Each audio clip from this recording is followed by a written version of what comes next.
Hello everyone, welcome to Hans Tech Lab.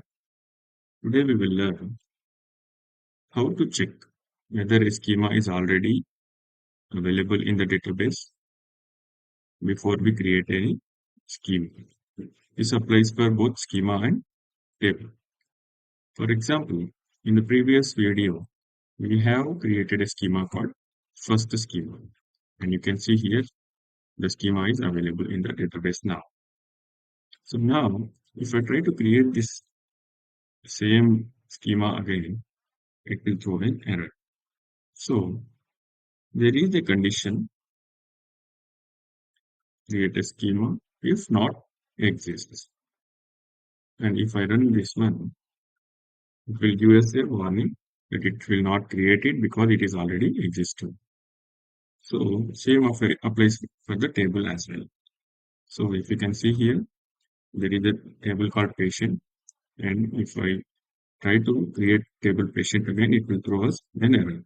So for that, I will add this condition if not exists. Then only it will create.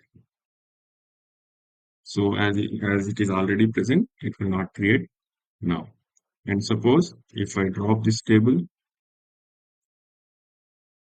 and hit this again, then it will create again. Well, as you can see here, now the patient table again got created.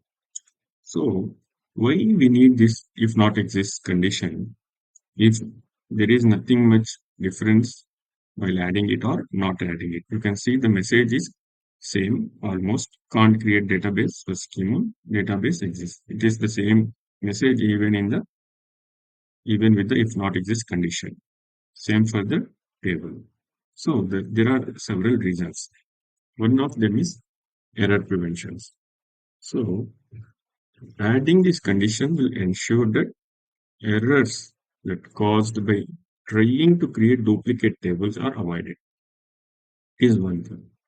Second one is ease of maintenance. So it will it will reduce the necessity to manually verify whether the table exists or not every time before creating it.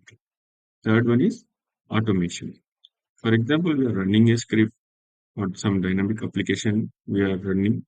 In that case also, it should not interrupt the script if the table is already present. So if it doesn't throw the error, if it is just a warning, then the script will not be interrupted. The final thing is consistency. So this is the best practice to create such a condition that will help us to prevent the errors. So hope you understood the concept. And if you like the video, please do like and share and subscribe. Thank you.